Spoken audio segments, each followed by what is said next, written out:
parties at his house. You know, one thing that's really nice about him is I'll go do something with him, and then like a few days later, he'll send a nice note, or he'll send like a photo, like a frame photo, and just say, "Hey, man, I had a nice time." Yeah. I noticed at the events you don't drink, and you don't drink or smoke, right? I don't drink or smoke. No. You never have. No, I never have.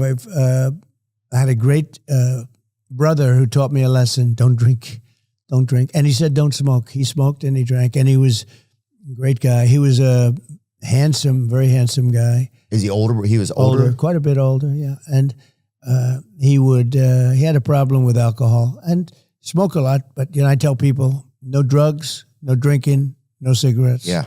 I tell that to my kids all the time. I'd say, no drugs, no drinking, no smoke. And it was tough. He'd always tell me, he'd say, never. So he was,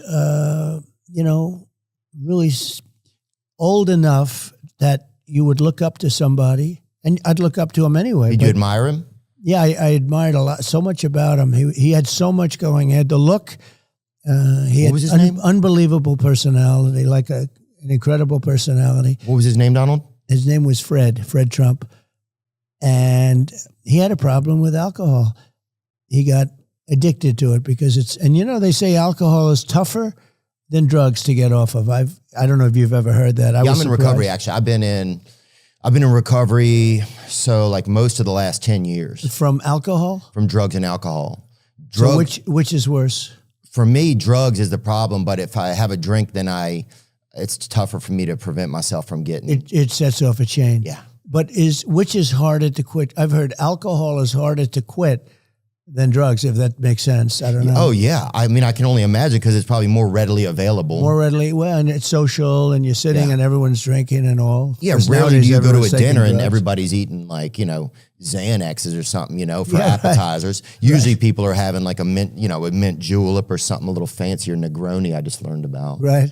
But yeah. So you have a problem with that then? Yeah. Oh, wow. It's been in my family. My family, it's like, yeah. Can you stay away from it? Yeah, I've done a good job. I mean, so how long have you been off? I go to recovery meetings. I've been off most recently a little over 2 years. Do you ever go back on? Yeah, I've had stints where I go back on and you don't control it. It's tough. It goes downhill pretty quick. No kidding. So you think it's going to be easy. You think you're controlling it. And then you're you're doing your go-kart and racing with hookers and stuff. It gets bad. It's just not to do it, right? Right. So then in the end, you're like, I have to not do it. Did you see, like, with your brother, could you see it or anything? Like, man. I was amazed because he had so much going, he had everything going. I think it happened in college at a fraternity maybe, or I don't know, somewhere along the line it happened. And all of a sudden, this is not unique. This is a very common story, unfortunately. But and then the family would see it and start to notice it, and it didn't get better. It didn't get better. I was amazed. He lived for so long in bad conditions. In terms of, I was amazed that his body could hold out. It held out, and it had bad moments. But his body was unbelievably strong that it could withstand this. Yeah, it's a body. Your body's just so resilient. Yeah. Do you remember the last time that you saw him or spent with him? I do, and I'm sorry to ask you about it. Is it all right? Yeah, no. It's the reason it's good talking about it is it might help other people. If it helps one other person, it's worth the conversation. Frankly. We talk about that stuff a lot on our podcast. Yeah. A lot of our audience struggles or has struggled with alcoholism, addiction, intimacy disorders, all types of stuff, So it's like it's pretty kind of normal conversation. But, the interesting thing is, and I tell people, so I never had a cigarette and I've never had a glass of alcohol. And my brother was incredible. He would tell me, because he knew he had a problem, and he'd say, don't ever drink, don't ever smoke. He'd always add smoking because he did smoke a lot, which is, not very healthy. But he'd say, don't ever drink, don't ever drink. He'd tell me every time. I said, don't ever drink, because he knew he had this addiction. And I never had a glass of alcohol. Never, ever did I have a glass of alcohol because of him. And I would say that if I did drink, I could, conceivably be the type of personality that would have, like you, that would have a problem. But I never had. And the only thing I say to people is, if too late for the people that you're talking about, but if you don't drink, you don't miss it. I mean, I don't even think about alcohol or Right. It's anything. not a part of your world. I don't think about cigarettes. I don't think about any of that. If you don't take drugs or if you don't have alcohol, it's real easy not to drink it. It's when I had a friend who went to the Wharton School of Finance with me. He was a very smart guy. Where is it, Wharton School? That's in Philadelphia. That's at Penn. Oh, yeah. Rocky. Right. And it's a great school, great business school. And it's part of the University of Pennsylvania, the business school. Oh, it's nice down there. Yeah. My friend's brother went there or something. Well, he ate near there Then once. he was smart because it's a great school. But this person that I met, he hated the taste of scotch. Hated it. Couldn't stand it. But he insisted on having it because he felt it was important to be able to drink. I said, no, just don't drink. He said, to be successful in business, you have to sort of interact and you have to drink. And I said, don't do it. Anyway, he became an unbelievable alcoholic, uncontrollable alcoholic. Oh, I thought you meant like one of the best. Yeah, and he died. He was but he hated the taste of scotch. And he still he couldn't live without it. Wow. Literally. Well, I think I notice a lot of like in the recovery rooms and stuff, it's a lot of people that they're missing something inside of them. And so they take on like, so they want to try and fill it up with something else. Yeah. Do you remember the last time that you spent with your brother? I do. And he'd have periods where he'd get sick, very sick. And we thought we'd lose him or we lost him. Then he'd get better. And that happened 5 or 6 times. I mean, you thought you lost him. And then he got better. And it was amazing. I mean, he was, certainly very strong in that sense. And I just tell people it's so tragic. Don't drink. Just don't drink. Yeah. And you're not going to have a problem. Like even you, if you didn't drink, you would never, but you probably, maybe you wouldn't be successful like you are. It's part of your story, right? It's helped me a lot. Yeah. Because I don't know what would happen probably. I think it's just too risky. It is risky. What's something that you miss about him, or what's something that you miss about him, Fred? Well, he was wise in a sense. I mean, think of it. He's got this problem, and it was very important for him to convey to me not to have this problem. And I couldn't have been successful if I had that problem. Yeah. If I had that problem, and I think maybe I'm a personality type where I could have had the problem if I drank. But if you don't drink, you're never going to have it. I mean, I don't miss when I see somebody light up a cigarette and just they're in heaven. I don't miss that at all. It's weird. It's so it's very Native American too. Isn't it crazy? Bizarre. And I think sometimes our older brothers, they kind of like they take the speed bumps for us, like as younger brothers, so that we don't have to. You know what I'm saying? Does that you know what I'm talking about? Yeah, like my brother went through a lot of stuff so that I didn't have to go through it, and then I get to see him and learn. Is he okay now? Yeah, he's doing great now. But it's like. Yeah, that's one of the blessings I think of having an older brother. Well, you can learn through history too, even if it's not a brother, it's by watching other people. I mean, you can see if you have a friend who's an alcoholic, or even just by reading about people, you can learn. Oh, yeah. It doesn't necessarily have to be a brother, but in this case, it was very personal. It was a brother, and I learned not to drink, and I learned not to smoke cigarettes. Now, I don't know that I would have smoked cigarettes. I probably would have drank. I think, there's no reason not to drink. But I had a reason because he told me, just that was it. Don't do it. Yeah. Yeah. That was kind of a blessing then, huh? Yeah. And where did you guys ever do anything fun together? Like one nice memory that you have with him? He had a great talent for flying. He was a pilot. Oh, sweet. And he loved it. And did you ever fly with him? I did. I flew with him. He was a great pilot and a very talented. Other pilots would come to his house to study with him. Watch him fly. And he was really talented at that. But ultimately, he had to give that because of the alcohol. He had to give that up, which was a hard thing. E.com/Theo. Yeah, it's crazy. That's the wildest thing to watch is people losing everything, Yeah, no, they lose everything. And many, many people. And in those days, it wasn't drugs. It wasn't like, don't drink, don't take drugs. I don't think drugs, I don't even know whether they're even a factor. They happened pretty long time ago, but I think in those days, I don't think were drugs a factor. You go back 25 years ago. Not like it is now. Well, certainly not like now. And and that actually takes me into something else I wanted to talk about. Like alcoholism and addiction is something that's really ramped up, even like you're saying, like in the past 20, 30 years in our country, right? And during the opioid epidemic, they estimate that like almost 600,000 people died. Yeah. And that doesn't even include the broken hearts and the deaths of families and circles of trust, all, you know, just people that lost a brother. It doesn't even include the actual, the siblings, right? Or, you know, and so the ripple effect of that is huge. And there's that Sackler family that pretty much got away with it. You know, they had a financial slap on the wrist, but we're one of the only countries that allows drug advertisements and pharmaceutical companies to advertise on television.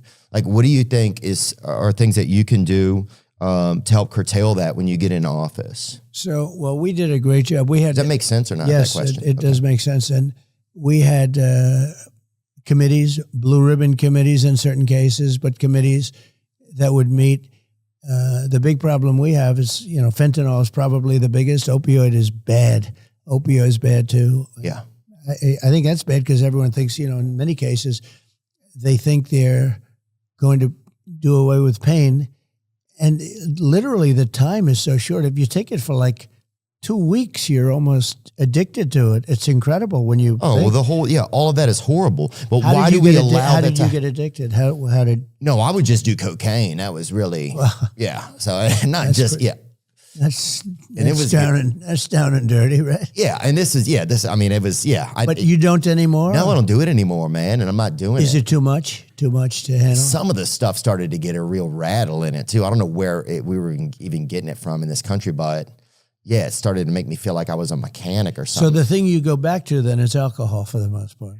Right, yeah, but what I want probably is cocaine, but I know that if I have a drink, then it'll be like, okay, well, I had a drink, then I can do this. Is cocaine a stronger oh, yeah. up? Yeah. Cocaine will make you're way up with cocaine more than anything else you can think of. Cocaine will turn you into a damn owl, homie. You know what I'm saying? Yeah. You'll be out on your own porch, you know, and you'll be your own street lamp. You're freaking... And is that a good feeling? Well, no, it's a miserable feeling. But you do it anyway, just like the guy you're saying with the scotch. Like you knew it was bad, but you still. So it's not even good during what would be normally the good time. In other words, oh, wow. So why would you do it? I wouldn't. That's why I don't. Yeah, that's terrible. But it's crazy because that's what alcoholism is, I think. It's that it trumps the why. Yeah. It doesn't, and it just, you don't. And you just go to. It's like, so that's why they say that it's cunning, baffling, and powerful. That's what they say about alcoholism. Yeah. And it is. It's which is a bigger problem in our country, would you say? Opioids. Bigger than alcohol. Oh, for sure. I think that's one of the biggest problems. And compare that to fentanyl? Oh, yeah. Well, that's the problem is people are making fake opioids because they can't afford real ones, or they're just getting them off the street, and then they put fentanyl in them. Yeah. Fentanyl's like laced into everything. Yeah, man, it's just pretty heartbreaking, I feel like. There was a rumor that you almost had RFK Jr. as a potential vice president. No. Okay. Just a rumor. Yeah, and I like him. I've always liked him. But yeah, I like him too. Bobby and I are friends. He's a friend of mine. I've known him for years. He's a good man. Yeah. He's in there pitching. It's tough. It's a two-party system, and he's a third party. You know, it's a tough thing. He can't get registered now in New York. I see New York, and the Democrats have really opposed him vehemently. I haven't, but the Democrats have really opposed him. So you think he should be allowed to run everywhere? Well, the laws don't allow that. Okay. And the laws don't allow, unless you have 15 or 20%, whatever it is, they don't allow you to debate. You don't have to debate, so you can't get on the stage. You can't. And the debates are very important. I mean, I had a debate with Joe Biden. Oh, yeah, and that was a very meaningful, that was a very consequential debate, to put it mildly. Well, yeah, they took the hand out of the puppet after that. Well, they wanted to debate. They gave me everything that I didn't want, CNN, and then they gave me Dana Bash and Jake Tapper.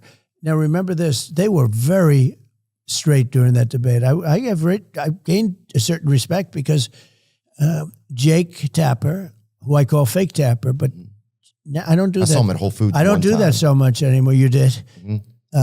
But I thought they were very even-handed, if you want to know the truth, during the debate. I didn't feel like the moderator. I didn't feel like they pushed a lot of stuff. They had certain pressure on them to be even-handed. I think it's hard to not do that, but they were very even-handed. And It was a great debate, but a very important debate. Well, after that, it seemed like suddenly everybody had been like, oh, Biden's fine. In America for like 18 months. Like my dad was really old when I was born. My dad was 70 when I was born, right? So I don't like seeing senior citizens take advantage of, right? I felt like that happened a lot when I was a kid. And so I think for me, it reflected on me like, it made me really angry because I was like, I know this guy's not well. It's not fair to pretend that he's well. It's not fair to him because he doesn't know you're pretending, you know? And it just seemed like the cruelest thing you could do. And then we're all kind of supposed to believe this thing that we know is not real. Our media is just saying this is real. And we're all just being gaslit as humans about something that's like moral. Like this is a human man. This is somebody's grandfather. And then they just disappear. He just disappears, and suddenly it's like it was a coup. Kamala is the one that went in. What do you think happened in the back rooms there? Because that almost was overnight that happened. I know what happened, and you're not supposed to do that. It's not supposed to be probably constitutional.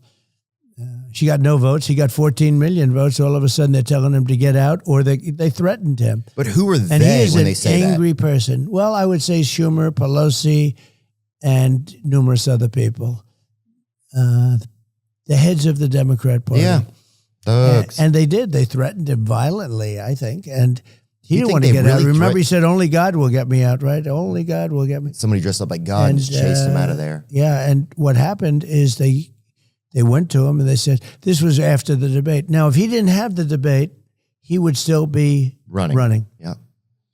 So they set him up. They knew they were going to pull him. That I don't know. I mean, he had his debate. Maybe he wanted to. I heard he didn't.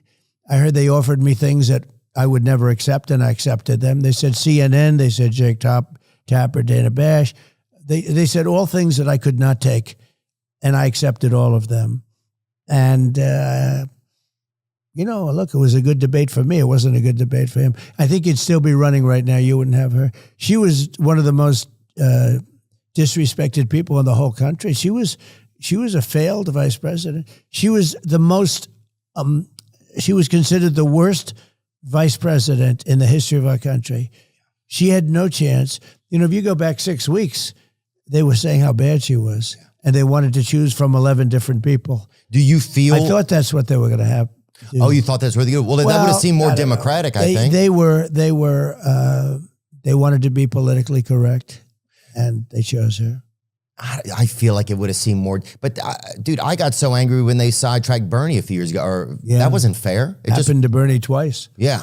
You think about it. Yeah. Oh, it was crazy. Yeah. 2016 and 22. He just got, it just wasn't cool. Like, whatever you think, it's just like we have to be able to believe Would you like Bernie? Are you friends with him or something? No. I met him the other day. Was that the first time? It was the first time. Were you impressed by him?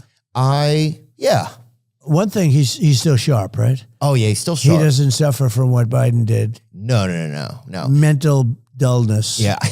Right? I mean, mentally gone. Biden is mentally gone.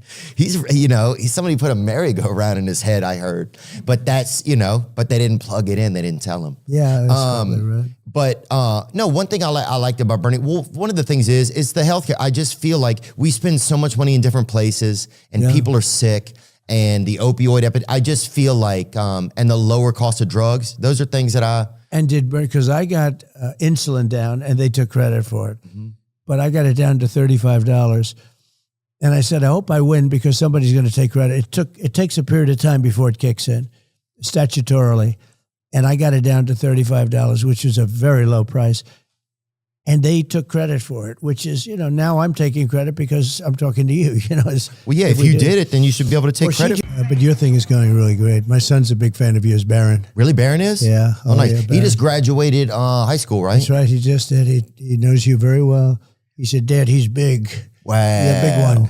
That's cool. So that's good. That's where it is nowadays, right? Yeah. Well, it's interesting. I can't believe that we're able to get platforms. And I started in my kitchen, and then it's evolved out of there. That's fantastic. I mean, it's pretty unbelievable. What does Barron play? Do you want to start? You go ahead. Yeah, we're good. Are we rolling? Yeah, sure. We're good. Yeah, that's does Barron play sports or anything? He does. He plays golf and different sports, soccer. Loves soccer. Very good at soccer. He's a good athlete, Barron. Yeah. Is he going to go? Has he already picked a college or no? He has, and he's getting set to go in the fall. Good college, a very good one. And he was always a very good student. He's smart guy. Which one of your kids, what's something you admire about each one of your sons? Well, Don is a hunter. He's a great, great hunter and knows everything about that world and guns and all. He was the first one that said, "Dad, boy, you got lucky," because I didn't realize that 130 yards is actually very close in that parlance. And he said, "You got lucky." He knew immediately when he saw that. He said, "It's incredible," because that's considered a pretty close distance. From how far the shooter was? Yeah. Oh, And the guy wasn't a bad shooter, supposedly. He was a very disturbed guy, but he wasn't a bad shooter. And Eric, likewise, he loves the business. He loves real estate. Also very much of a hunter and understands a lot of things about that. They were sort of, as young guys, they were with their grandfather, and he would take them hunting in Czechoslovakia. And somehow they developed very well. And Czechoslovakia, yeah, damn. can you imagine? It's a lot of letters even. That's a long time. Yeah. That's the name you don't hear too much anymore, but it was... I'd need a scope just to get through the spelling of that word. That's right. A lot of people. Yeah. But so he'd go, they'd spend time in Europe and they'd do that. That's where he learned a lot about both of them, really good. With your dad, they would go? No, grandfather, actually. They had a grandfather who was a wonderful outdoorsman and athlete. And during the summer, he'd take them out into the woods and they'd go hunting and lots of things, and they loved it. They got to love it. And that's Don and that's Eric.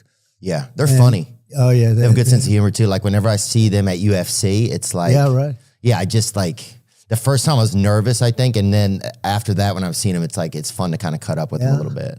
Yeah, well, they're good. They're good guys, and they really they get along great with the rest of the family. We all get along great. We have a good family, but I love UFC. You talk about a great guy. How about Dana White? Yeah. The job he does, right? Yeah, I want to thank Dana too for helping get us set up together. Yeah, he makes it happen. I like Dana. He doesn't waste words. He doesn't waste time. He likes to, I think, be efficient, and he has seems like a strong sense of integrity for himself. Yeah, nobody like him, actually. It's, there's an expression that everybody is replaceable. Not Dana. Yeah. Nobody could do what he does, and he's made that sport into a big monster sport. Yeah. And it's interesting, and we go there and we enjoy it, go with him. Sometimes we do walk-ons with Dana, and the place sort of likes it. Oh yeah, I've been there. Yeah, but there's a video of us. I was behind you in one video. I'm sure the dogs here will pull it up. But yeah, those are some of my favorite things ever. UFC became my favorite sport during the pandemic because Dana was brave enough to stay open. He was the whole ball game. He was the only sport, and he'd open up in arenas with nothing other than very good fighters. Yeah. And they would be fighting. He had some of the best fights during the pandemic. Yeah. But it was exceptional. There it is right there. See, look, there you are, and I'm right behind you there. Oh, clapping with that hat on, the white guy in the hat. That's great. That's right. The white guy in the hat is right. That's great. Yeah, I mean, there's a lot of us there, but I was one of them for sure. That's right. Yeah, see, that's me right there. Good sport, isn't it, huh? Yeah. I'm a Dustin Poirier fan. So. Oh, he's great. He was, boy, I tell you, he's a warrior. That last fight he had, whether you like it or not, he is a warrior. Yeah. Yeah, it felt like he didn't get the victory, but it didn't feel like he lost. No, he didn't lose that fight. He really, the man he was fighting was tough. He was tough and didn't expect that same fight. But he oftentimes he makes people suffer. There's no question about it. No, he's a pro. He's a professional. Yeah, he's all heart. He's from Louisiana. That's where I'm from. As that fight went along, he just got stronger and stronger, and he was getting pounded. And he was going to be choked out about 4 different times, and he just wouldn't let it happen. No, you say hello to him. He's good. Yeah, I'll make sure to. He's a really great fighter. And he cooks Thanksgiving dinner every year. Oh, wow. Yeah. Maybe I'll have to go sometime. Oh, yeah. I mean, he must do good food. He does, yeah. He does some good stuff over there. Yeah, what was the first? Do you remember the first fight that you ever went to, whether it was UFC or boxing or anything? Yeah, I do. It was Joe Frazier, Muhammad Ali, in Madison Square Garden many, many years ago.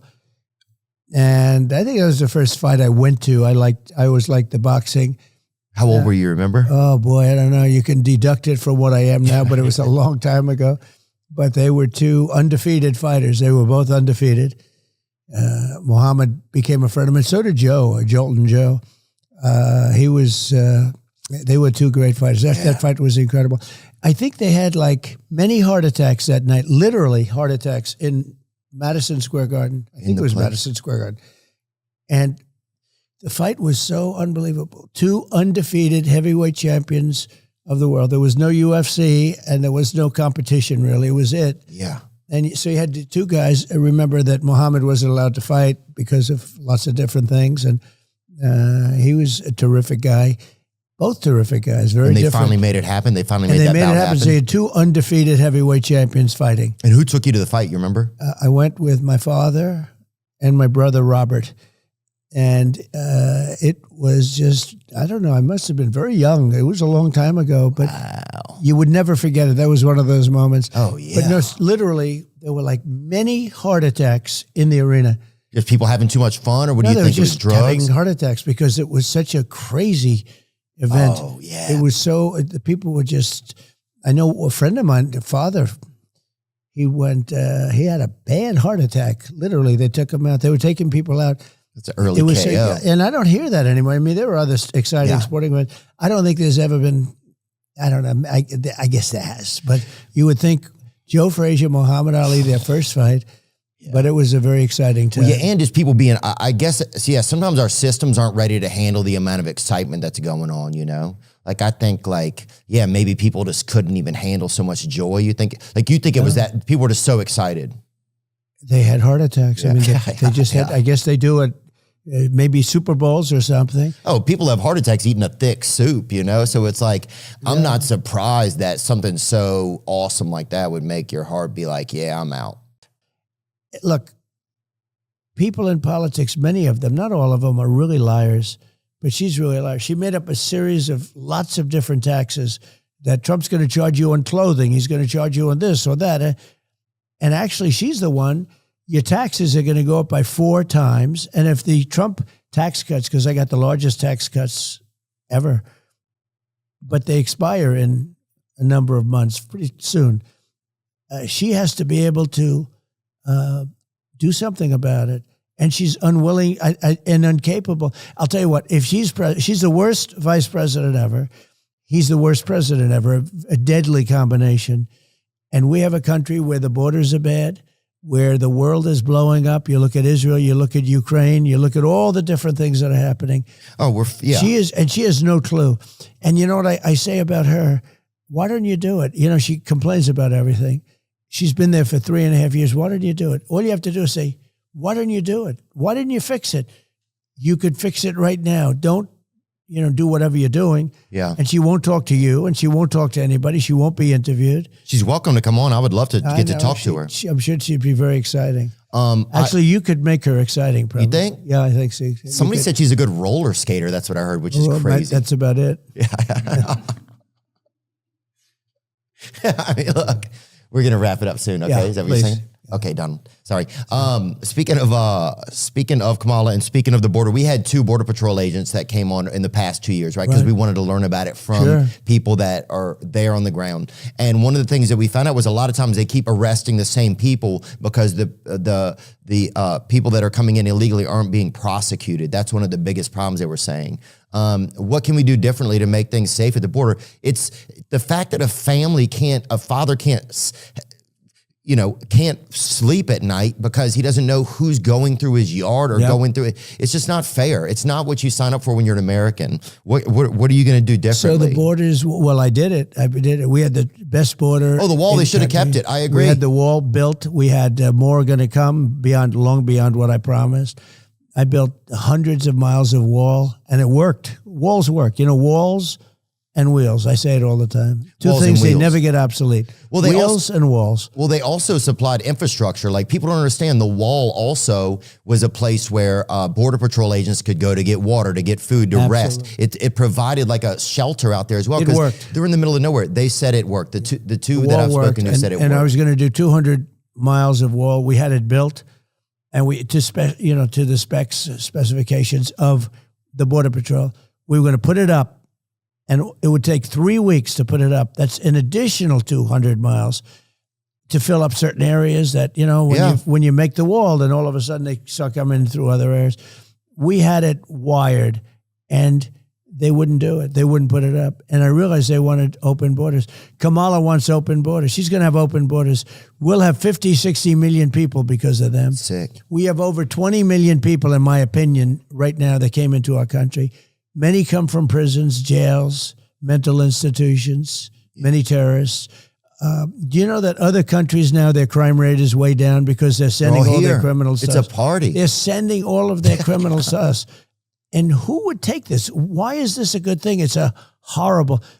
She should be ashamed. And, she was the border czar, too. He put her in charge. She was the worst border czar in the history of the world. She's a roller skater. That's what somebody told me the other day. She's terrible. But what are you going to do? What's going to happen with the border when you're back? We're going to seal the border. And I had it very well sealed. We had the most successful border in the history of our country. We're going to seal the border. We're going to finish up certain areas of the wall because they didn't do it. And we're going to have an unbelievable border. And we're going to spend a lot of time getting the criminals out. Look, we have murderers in our country now. I don't think people should be allowed to be in our country if they're criminals. Well, then you're going to be very unhappy to know that we have a lot of people, hundreds of thousands of murderers. We have people, drug dealers talking about drugs. It's not even believable that they'll do it. So what they've done is they've allowed murderers, people in prisons, people in jails, people in mental institutions, insane asylums, and terrorists to pour into our country by the hundreds of thousands. And they are in our country right now. And the country that brought them out said, if you ever come back, we're giving you the death penalty or we're going to kill you. Well, in Brooklyn alone, there's a huge building that is housing just Haitian people. They're just housing this wandering around Brooklyn all the time. My friends are telling me. They have some rough people too, really rough people. So if you get reelected to border, you're going to continue that project. Well, we're going to make sure it's safe. We had the safest border and the best border in the history of our country, and now it's a disaster. Somebody invited Biden to the border, and they said he went to a Borders Books, dude. And I was like, that's... Well, they invited her, and she went to a place that doesn't have a problem. She's a disaster. She is the worst vice president. It's the worst administration in the history of our country. She's a part of it. And she won't do an interview. She would never do an interview like this. She won't do an interview. I want to learn more about her. Well, I think you should ask her to come on. Tell Barron I said thanks, man. Good. Yeah. He's a big fan. I hope to get to meet him someday. He seems like a neat kid. Yeah, he is. He's great. Is he? Yeah. Thank you for your time. I can't believe that I got to be able to sit down with you. I'm grateful to Dana White as well for setting this up. I just appreciate you giving me your time today, Donald Trump. Thank you so much. And good luck with your situation. Yes, You're going to do it. You beat it, right? You beat it.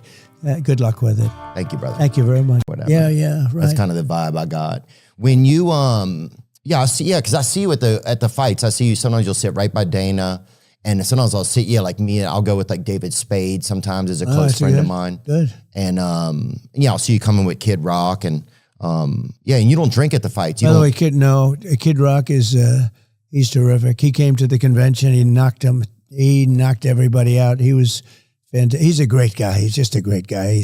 He's popular, very popular. Oh, he's a real dirt serpent too, dude. He's a freaking legend, He's a legend. He is a legend, I guess, in a true sense. Oh, 100%. People love him, dude. Look at him. I went to his show not long ago somewhere, and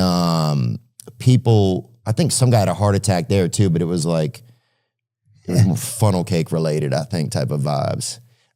He draws big crowds, actually. It's amazing. I saw one, he was out someplace recently at 80,000 people. He's big stuff, but he's forget about that. I call him Bob, his name Bob, right? It's Bob, Kid Rock, but it's Bob. But he's a really good guy. And I've been over to his house He's a cool cat, right? Yeah. Oh yeah. I live in Nashville. Right when I got into town, he hit me up one night and was like, "Hey man, I'm having a birthday party this week and you should come." And I didn't even know him, and it was nice of him. And since then, we've done a lot of fun stuff together. His brother's missing a leg too, which is crazy. He looks like the lamp. Have you ever seen that movie, The Lamp, from a Christmas Story or whatever? Yeah, I don't know. Yeah. But he's fantastic. The father I knew very well. He just passed away. And it was tough. Oh, you knew his dad? For the brother. I did. and he was fantastic. Yeah. I got to know him through knowing Bob. And I tell you what, it's just a fantastic family, the whole family. Yeah. No, I love Bob. He and I joke around together a lot. We've spent a lot of time together. Look at his brother right there. That's right. Dude hits And you know what? He plays too. golf and he plays well. He hit a perfect drive with me. I said, "Do you play?" We were on the 17th hole. I said, "Do you play?" He goes, "Yes." I said, "Oh, really? Do you want to hit a shot?" And he said, "Okay." And he got up. Well, it was very hard for him to put it was really a tough situation because he has to get the ball in the ground and the tee and everything else. Nobody did it for him. And he did it. I mean, he goes to the ground and he did it, gets up. He swung, and I'm a good golfer. He hit a perfect shot out to the right with a little hook. Nobody knows what that means in your audience probably, but that's like a perfect shot. And I said, "That is perfect." He said, "I'll do it again." I said, "Don't do it again because you'll never be able to hit a shot that good."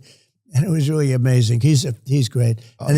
And Bob really. He'll do it again too. They He's a love the repeater. fam. Of course. Yeah, it seems like there's a lot more. You have to be very consensual over there. Yeah. I think everywhere it's good to be consensual. Good call. Sorry. Yeah, dude, the Scots, man, they're fascinating. Mm. They're just fascinating. You'd almost, like, I wouldn't be surprised if you was in the U.S., or and you're in a zoo and they had a couple in there somewhere.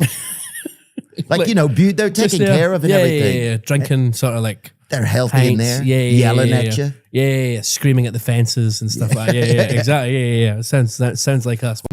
Was part of you like glad, like, there's this weird, like, because you're very transparent, I feel like, with your audience. I feel like as much as you can be. And I think as a human, right? You try to put yourself out there as well as you know yourself. Yeah. And that's how you try to present yourself. Yeah. And of course, we're always like getting to know ourselves more, right? Yeah, and so that will change over time. Were you glad almost in a weird way that some of that kind of like, I don't want to call it a breakdown, but some of like that, like that real of a moment in your life, was there a little bit of you that was glad, or were you scared that it happened in such a public way? Does that make any sense? No, it makes complete sense. And I was so happy. Like when I came off stage, like when it happened and when it was happening, it was like the lowest moment of my life and it was horrible. But like I made this, I had this moment where I was on stage, like 2-3 songs in, I was like, this is the last time I'm going to play a gig for a long time. I was like, I need to try and get through the rest of the show, but when I come off, I'm done. So when I got off stage, it was obviously, again, horrible at the moment on stage and, experiencing it or whatever. But, excuse me, when I got off stage, everyone else around me was a bit like, oh, this is the worst thing ever. And I had this weird sort of, a weight had been lifted of like, oh, now this thing's happened and I have to get help, sort of thing. It wasn't, I had been putting it off. Because, funnily enough, a few weeks prior to that show in Glastonbury, we were playing in Chicago.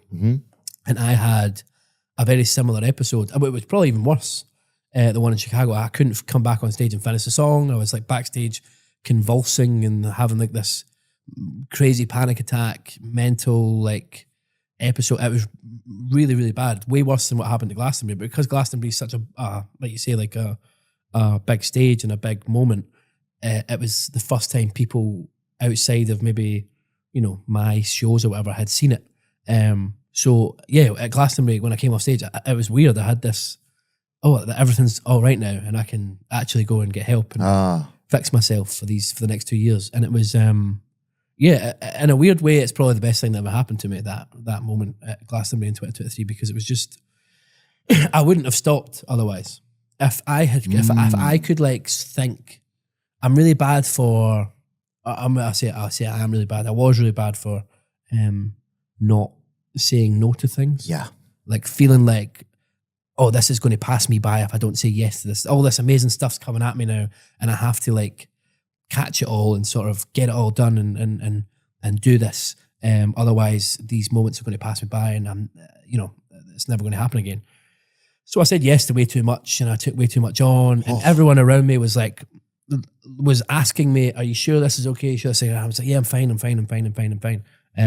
But yeah, so Glastonbury 2023 was for sure the biggest, like, was really important and like maybe the most important day of my life, to be honest, because it was such a, I wouldn't have stopped otherwise. Do you know what I mean? It was like almost like a blessing, kind of. Yeah, it's like someone upstairs was like, "This has to happen now, otherwise, I don't want to think about where I would be now if I hadn't." Yeah. If I'd continued to do it, because we were meant to go to Australia and stuff like that, and You could have fallen apart, man. yeah, exactly. It could have been really, really, horrible. I dread to think what would have happened otherwise. Do you know what I mean? So, a bit of a blessing in disguise, I think, for sure.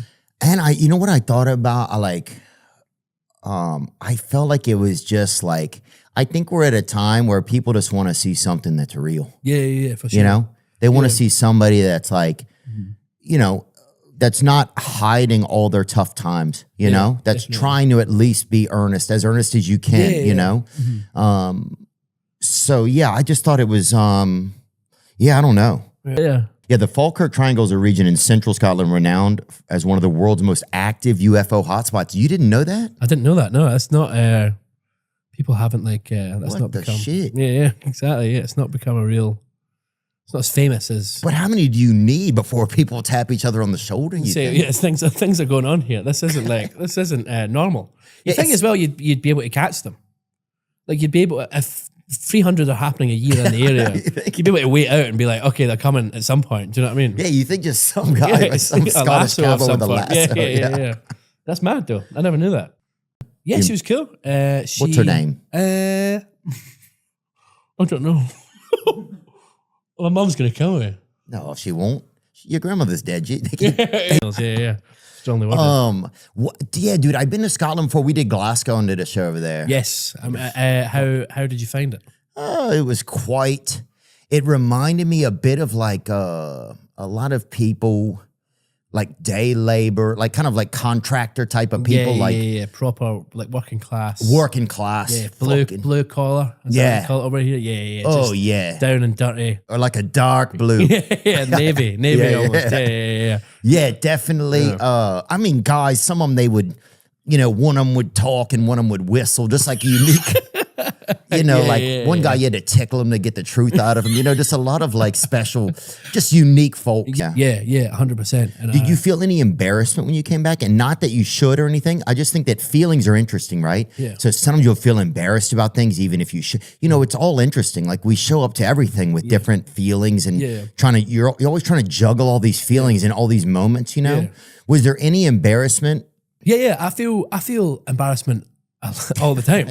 Honestly, like I don't know if you agree with this, right? But like, see, being like famous, I find it's the most embarrassing thing of all time. Or like well known. Like I walk into every room and I'm like, you're either not famous enough or too famous to be in a room. I know it sounds like very first world problems, but let me land here. But it's like this like thing of like, I either walk into a room and it's like, again, I'm totally projecting and no one's probably even looking at me like this, but like 100%. I sometimes feel like either it's like everyone thinks that I think that I'm awesome and I'm walking into a room and I'm like, look at me, I'm this famous guy and blah, blah, blah. Or people walk into the room and go, oh, who does he think he is doing this or that? I just feel fame in general and being well known is the most embarrassing thing to me. I just get like, I just feel so like cringed up all the time with like when it comes to like that sort of side of things. Yeah, it's the brightest, ugliest suit. Yeah, exactly. Yeah, you're walking into a room with like, I don't know, it's mental. And then I sort of have this thing when I walk into a room and I assume that, everyone in this room probably doesn't like me because they've seen something online that I said once, or they think I try too hard to be silly or funny, or they think I try, my music's shit, or they think I'm better than I am, or I just... trying to manage people's expectations or thoughts. Yeah. Grew up. Really? Yeah, so close to where I grew up. I grew up like 10 minutes from there. Oh, wow, that's very close. A place called East Whitburn, in between Glasgow and Edinburgh, but that's so close to where I live. And have you heard of this man? I've never heard of Robert Taylor. He hasn't really made it into the... He was attacked by a UFO in the Deckman jacket. Oh, that's beautiful. And who's the ginger there on the That's my piano player, Aiden. Oh, sorry, Aiden. He has ginger. He's very ginger. Okay, good. We've classified him then. Yeah. And how's he? Oh, he is. He's got a lot going on. A lot. I mean, think of all the things that are passing through. You got a used car. You have somebody, selling homemade Narcan. You got a lot of shit passing through. You got Yeah, it's hard to understand. I feel like it's hard to understand the Scottish sometimes. Yeah. I'd say it's the hardest because we've not got the international identity that Irish people have. Right. Do you know what I mean? So everyone kind of knows the Irish accent, but I feel like Scotland is like Ireland's sort of like ugly little sister. Oh. No one really like. Do you know what I mean? People, we don't have that sort of like international thing. Yeah, Ireland has that thing like they have like the leprechaun or whatever. Yeah. Do you guys have a version of the leprechaun? I guess like William Wallace is like the only. Oh, he's a powerful leprechaun then. Powerful, yeah, exactly. Yeah, big man. Yeah. Big man thing. Yeah, I wonder who the Irish version of the leprechaun. Just like a regular guy that needs help, probably. It's just like a guy that just like it can't get his grandmother on the phone or something.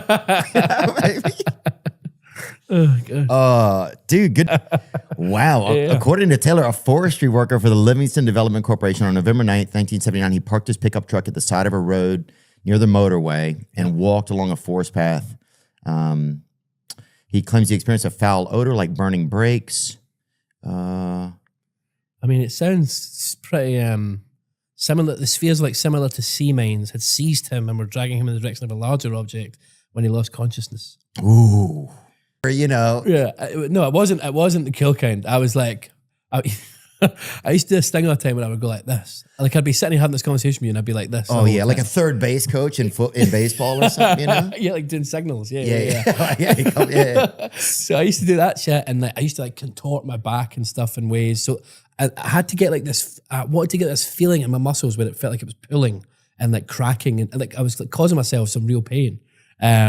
And I had to I just for some reason in my head I was like, I need to feel this to know that. I don't know. It was almost like it was like sorry, I'm saying like a lot and it annoys me. But I think you're doing fine. All right, cool. Yeah, good. We can do. No, I've noticed when people say like a lot, I've not noticed that today. All right, cool. Good. It was almost like when I felt I was out of body, I would try and do this like twitch or something to sort of bring myself back in. Wow. It was really weird. And I looked like I was like on copious amounts of cocaine. Yeah. Like I was tweaking. Do you know what I mean? Really looked like I was tweaking. Oh, you were hailing a freaking air taxi with Bobby Taylor over there. Yeah, Dude, that's fascinating though. Yeah. So you would get a feeling, and then the some of the ticks would make you feel like you're almost getting back into your skin. Yeah, well, that's what I felt like. I can't speak for anyone else. That's fascinating though. Yeah. I think they call it like a premonitory urge or something. Sorry, and I think I was getting them all the time. And when I was performing, it was like really prevalent because it was like you would get it if you're excited. So any sort of extreme emotion would bring it on, or like tired or anything. Yeah. So it was. Yeah, it was bizarre. It was really, really bizarre. But like, now I'm noticing even more. But no, it sounds good. Premonitory, it's called. Oh, it's just been colored. It's just been. Dude, you guys invented the damn telephone. Yeah, Who did he call first? I don't know. There was no one else on the other end of the line. I guess that's the problem. That's a great point. Oh, yeah, Christ, that must have been the worst part. Imagine the day they're like debuting it and nobody else even has one. Yeah, exactly. Rubbish. It must be the guy who got the first iPhone. Do you know what I mean? Oh, he's like, oh, my wife didn't pick up. I'm going to stay for another pint. Yeah, it's mad. Alexander Graham Bell's first telephone call was to his assistant, Thomas A. Watson. Bell uttered the famous words, Mr. Watson, come here. I want to see you. Wow. It's quite sexual almost. It's definitely. Yeah. Well, look, a lot of men invented things. I think a lot of men who allegedly had maybe some zesty tendencies invented things because they needed to meet other men. Yeah. And they didn't want to say out in public, hey. Yeah, exactly. You wanted to be like discreet. Yeah. So pick up this little whisper mobile, a phone. Come hither. The come hither machine. Yeah, the come hither machine. Wow, that's wild, dude. What do you mean? Your brain, sorry, with the people over there? Cryonics. You have a cryonic deal? No, Have you been approached about it? I have been approached by it. There was like That's great. They haven't even fucking approached me. I haven't asked for anything. There was this like Y Combinator company that I like helped out a long time ago by like giving some small deposit and then like I never followed up on it. So I don't have anything in place. Okay. But maybe just a down payment somewhere down there. If things get weird, we'll go knock on their door. Why does ChatGPT have that hyphen thing? We got to do something about that. We have this team that figures out what the model's personality should be like and how it should behave. Mm-hmm. And a lot of users like M dashes. So we added more M dashes, and now I think we have too many M dashes. But that's the answer. Is it was just like users liked it, we put more in. Now it's like a little bit of a meme, and it's quite annoying to me. We should fix that. But you're thinking about it too. I think we'll get it fixed very soon. Okay. Look like I think we need to get to fusion as fast as possible. get to what? Nuclear fusion. I think that is the Oh shit! What is it? where you basically knock two small atoms together and it makes a bunch of energy, but no carbon, very clean, doesn't generate, doesn't really harm the environment, and power can become like abundant and Appreciate it. Yeah, I haven't seen you since I fell out of You my fell out chair. of the chair at the inauguration. That was really like quite a way to meet you. Yeah, I felt so embarrassed. And you were one of the faces that I looked up and saw, and I was like, God. And that was my first moment, like, AI built us a better chair, to be honest with you. And you did nothing, right? You were just sitting there and it just collapsed. Nothing. I remember that.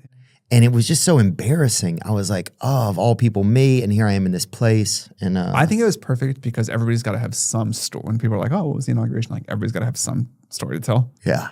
And that was an incredible story for us all to tell. And they would probably say, where they sit, what you guys do is not a real job. You guys are, you're too rich. You're wasting your time. You're trying to like. Yeah, you guys are a couple of dang zest lords out there freaking playing Uno in the park or whatever. They would not, I don't think my grandfather would be like, you have a job. He would still be like, you need to get a job. Yeah, totally. Yeah. And when we look forward another 100 years at what people are doing, they'll probably think they're working very hard. It'll feel very satisfying, very intense to them. They're really like, they'll feel engaged. They'll be making other people happy. They'll be creating value for each other. But if we could look forward that 100 years at those guys, do you think we would say they're working, or like, man, you have like AI doing everything for you. You're just trying to entertain yourselves. Yeah, I'd be like, oh, you guys have it so easy. Right. But I think that's beautiful. I think it's great that those people in the past think we have it so easy. I think it's great that we think those people in the future have it so easy. Like, that is the beautiful story of us all contributing to human progress and everybody's lives getting better and better. Say we're able to get to that space, right? Like the movement that happens with AI and with just technology, which will advance quicker, I think, which is one thing that AI feels like to me. It's a fast forward button on technology and on possibility, because information can be quantified so quick, and a lot of like more menial tasks, even though they're not really menial in people's lives, but menial hypothetically can be done quicker to get a lot of the framework for things done fast. But how will people survive? Like, how do we adjust our structure of finance, of like, if some people own the companies that have the AI, and then a lot of people are just using the AIs and the agents created by AIs to do things for them. How will society, like societal members, still be able to financially survive? Will there still be money? What is that? Does it? I went recently to one of our new data centers under construction in Abilene, Texas. It's about like approximately 1 gigawatt facility, huge. It'll be the biggest data center ever built by the time it's done. And you stand in the middle of that, and the scale of this project just hits you so big. That's like one little part of it. Dude, that's like 8 Costco. There's like 5,000 people there doing construction on it, and this thing is just standing up, making progress every day. And you stand in the middle of this And what thing, are you, in a chariot or whatever? Like, how do you even roll up? You're like in a little ATV. Oh, okay. It's like a dirty kind of construction site. But the scale of this thing, and then you kind of go in every room and you look at all the cables, the power, the cooling systems, rack after rack of servers, and it's humongous. There's like, they're standing up these like power plants right in the middle of it. There's yeah, it's crazy. Well, it starts to make our planet look like a software board, It does. When you see it from the air, I was really struck by that. I was like, this looks like the motherboard of a computer. Yeah, it looks like the motherboard of a computer. You start to see like how the planets in like a lot of these like sci-fi movies, a lot of them have that R2-D2 look on the outside of them because they've been covered in data. We'll go to college. Do you think what do you kind of think that looks like? Probably not. If I had to guess, I think, I only went to half of college. Did you drop out? Yeah. Dude, you guys I freaking dropped out. I didn't get shit. You dropped out. Wang dropped out. Zuckerberg dropped out. And probably a lot of other people. And you. Yeah. Okay. Well, hey, we're both here. So. It worked out fine. Yeah, you're right. You're right. Never mind. I'm sorry. I'm being self-defeating. What does that look like when you think about that? With AI, with so much new information coming online, right? And so much like data being collected and information being carpooled and maybe, which is a term. So you and I never grew up in a world that didn't have computers. Right. Like, and our parents were like, oh, there weren't computers, and then there were, and it was this big crazy adjustment. It took them a long time to figure it out. But to us, like, computers just always existed. They were just, I mean, maybe they were kind of new, but they were always around. And then, like, you know, a kid that is like, there was this video on YouTube I saw like maybe 12 years ago, something like that 14 years ago, that has really stuck with me. It was like a little baby in a dentist waiting room or something, picking up one of those old glossy magazines and going like this. Oh, I remember that. And to that kid, it was just like a broken iPad, because that kid had just like grown up in a world where like there were touch screens everywhere. And my kid will never grow up, will never ever be smarter than an AI. That will never happen. You know, kid born a few years ago, they had a brief period of time. My kid never will be smarter. But also, they'll never know a world where like products and services aren't way smarter than them and super capable. They can just do whatever you need. And in that world, I think education's going to feel very different. I already think college is like maybe not working great for most people. But yeah, I think fast forward 18 years, it's going to look like a very, very different thing. Food from like something dash or whatever. And then you, but it's like Hank's Ribs, and then it's like Marty's Pizza, and then it's like Susan's Salami Shop, but they're all the same place, Yes. you know? And when you get that from Window Dash, you don't like, you feel like something's missing, right? You're like, this is fake. I can tell. Yes. I get less enjoyment. You would rather get that food from like the dude who's been making it and perfecting it on the, you know, that little pizza shop on the corner for the last 20 years. Right. Because that's like part of, like, that dude is part of the experience. That authenticity is part of the experience. Right. I don't think that goes away with the like fake robotic thing. Okay. Yeah, because I think I start to feel like we're in this universe where it's like you're walking down the street or something and like a Waymo goes by and it's like, eat now. And you're like, and you already did eat. It's just got a bad reading or something. It's got a bad valve in it or something. Yeah. You're like yelling at it. There's nobody in there. And you're like, I already ate. It's like, sit down and eat now. And it just like fucking uses like a t-shirt cannon to just like shoot a burrito at you. And then you're sitting there, you're eating that, you know? And then the GLP car goes by, right? And says, I can help you out. Yes. And it's like, obviously you've overeaten. You're like, I didn't even want to eat. That thing's messed up, right? You're yelling at a car that has no driver in it. And then it shoots you with 3 GLP-1 darts in the neck. And now your wife doesn't even recognize you when you get home or whatever, you know? I have a thought sometimes that this will be one of the last, like, maybe 40 years that we conceive children in the body. Did you have any thoughts about that? I've definitely heard a lot of people say that. I haven't thought about it hard myself, but yeah, I guess it does make sense. Like, I guess that does make sense. Like, God, you were in your mom's butt. It's crazy, you know? It is crazy. You pervert or whatever. Like, like I think in the future, it'll be kind of done like in a vat or something. Yes. In like a nice vat. You can go see it on the weekends or whatever. And like, Doesn't that just feel like off to you? Like, I can totally intellectually like understand that may be the better way to do it. oh yeah, it feels way off to me. I was trying to, I thought you would like it.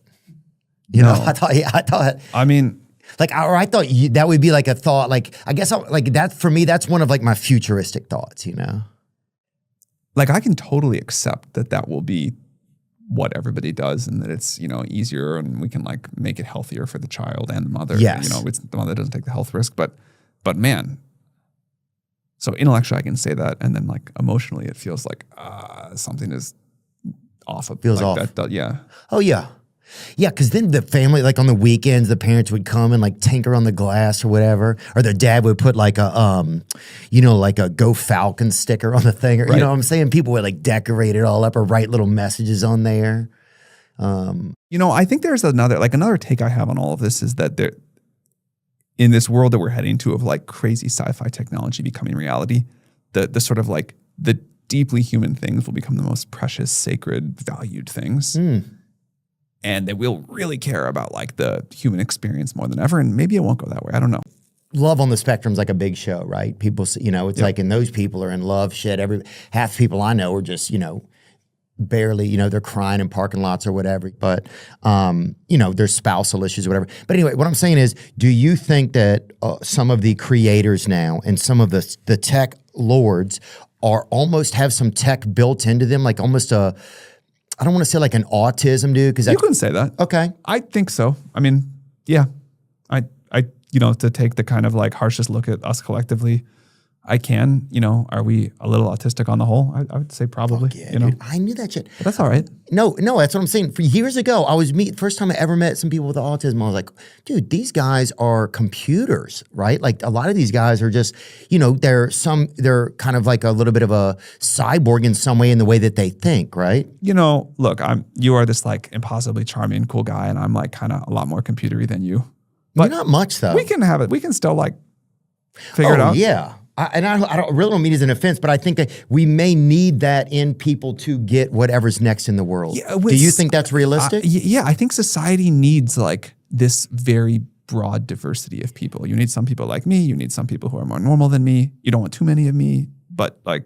Yeah, you don't want too many of any one thing. Yeah. But yeah, I'm like, God, yeah, these people are able to see things differently and quantify things differently.